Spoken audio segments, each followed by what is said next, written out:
कैसे? मैं private job करती थी, वहां पे मैं उसके अनुसार चलती थी। एग्जैक्टली, है ना, जो भी वो कहे उसके अनुसार। आज छुट्टी नहीं लेनी, नहीं लेनी, आज छुट्टी है, सब जगह छुट्टी है, लेकिन प्राइवेट स्कूल में तो मेरी छुट्टी नहीं है। Salary 9,000 rupees only. सैलरी कितनी? 9,000 रुपीज ओनली।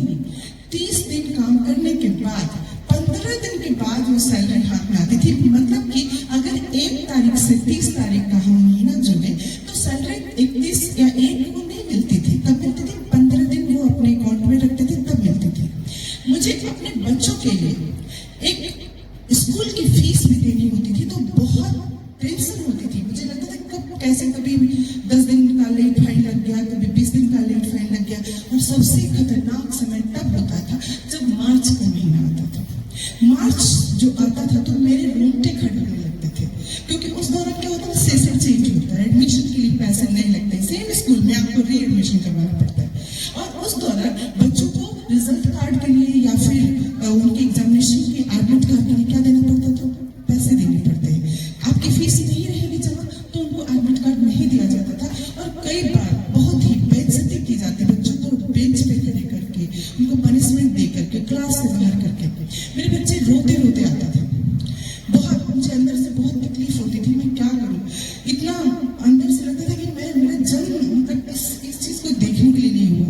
अंदर से मैं बिल्कुल कांप जाती थी। मुझे जब भी मार्च का महीना आना शुरू होता था या कोई भी सेमेस्टर एग्जाम्स के डेट्स आते थे तो मुझे लगता था कि मैं किसी तरह से ला के उनके मुंह पे पैसे फेंक दूं। स्टार्टिंग से ही मैंने खुद से अपनी घर की गृहस्थी की जो डोर संभाली है, और ये समय मैं किसी न किसी अपने से पैसे मांग करके पहले से रखती थी और तब मैं देती थी, फिर भी लेट हो करता था। मैं सोचती थी कि काश कुछ ऐसा करूं जिससे कि ये सारी प्रॉब्लम खत्म हो जाए, लेकिन वो सिस्टम मुझे नहीं मिल रहा था।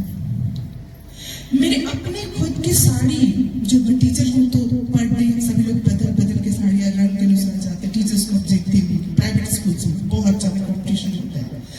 आज वो एकदम सुंदर सी साड़ी पहन के गई, सुंदर से गहने, मेरे पास नहीं होती थी इतनी साड़ियां।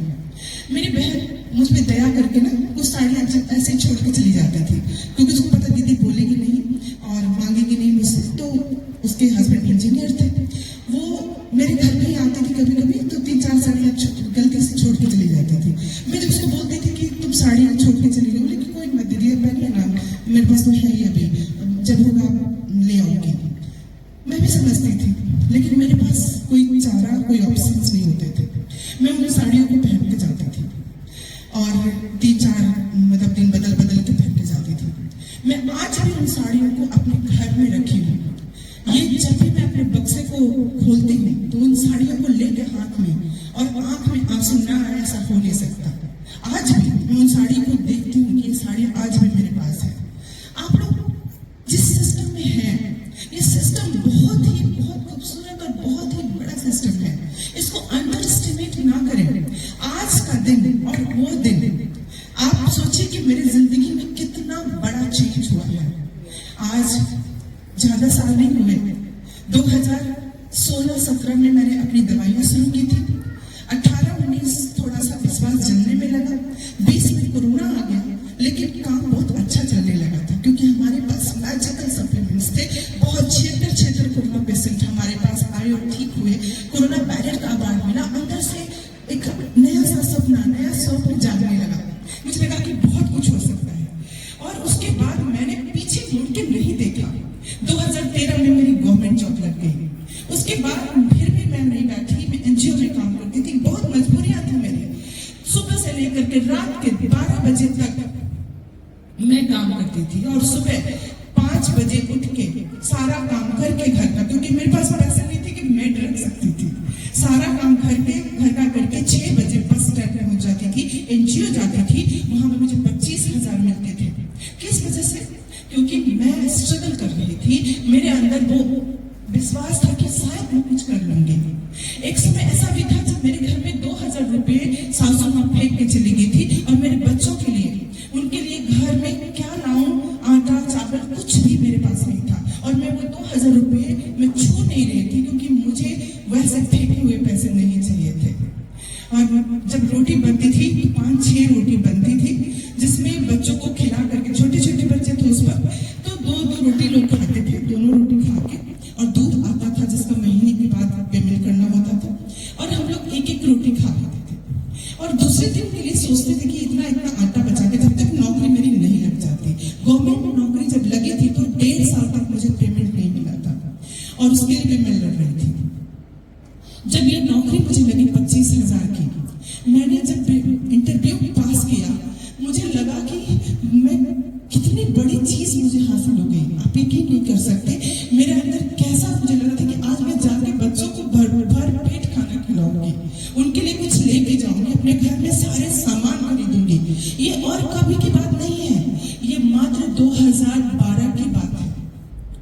2012 की बात है, जब इतना कुछ मेरे साथ हो रहा था, और ये जो नौकरी खोज रही थी मैं 1.5 साल बाद, 2015 की बात है। और 2015 में मेरी जॉब वहां पे हुई एनजीओ में।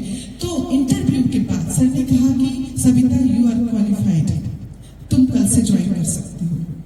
तो मैं उठ ही नहीं रही थी वहां से, बोली कि तुम्हारा हो गया, तुम क्या कर रही हो? मेरे आंख से आंसू झरझर गिर रहे थे। बोली कि पर सैलरी 20,000 रुपए है, बाद में 25 हुई थी, उस वक्त 20 थी। तो मैं एकदम बिल्कुल रोई जा रही थी। वो बोले कि क्यों, कम है क्या? मैंने कहा नहीं सर। फिर उन्होंने पूछा, जैसे बहुत अच्छे थे वो एक आईएएस ऑफिसर थे और वर्ल्ड फेमस है वो लोग, दोनों भाई थे, एसके सिन्हा, जेके सिन्हा। एसके सिन्हा सर 3 राज्य के राज्यपाल रह चुके हैं, और जेके सिन्हा सर हमारे जो फाउंडर थे एनजीओ के, वो बहुत ही नोबल आदमी थे और बहुत सोशलिस्ट थे, बहुत अच्छे। तो उन्होंने मुझसे कहा कि तुम्हें प्रॉब्लम क्या है, रो क्यों रही हो? मैंने कहा कि क्या मुझे कुछ पैसे मिल सकते हैं एडवांस में? तो उन्होंने कहा कि क्यों, कुछ जरूरत है? मैंने कहा कि हाँ मुझे बहुत जरूरत है, मेरे घर में राशन नहीं है। वो एकदम से हिल गए अंदर से। उन्होंने कहा कि मैं अभी चेक भिजवा देता हूँ। मैंने कहा मैं चेक को क्या करूँगी? मैं चेक भिजवाने जाऊँगी, 3 दिन लग जाएंगे, 3 दिन में क्या खाने बनाऊंगी बच्चों के लिए?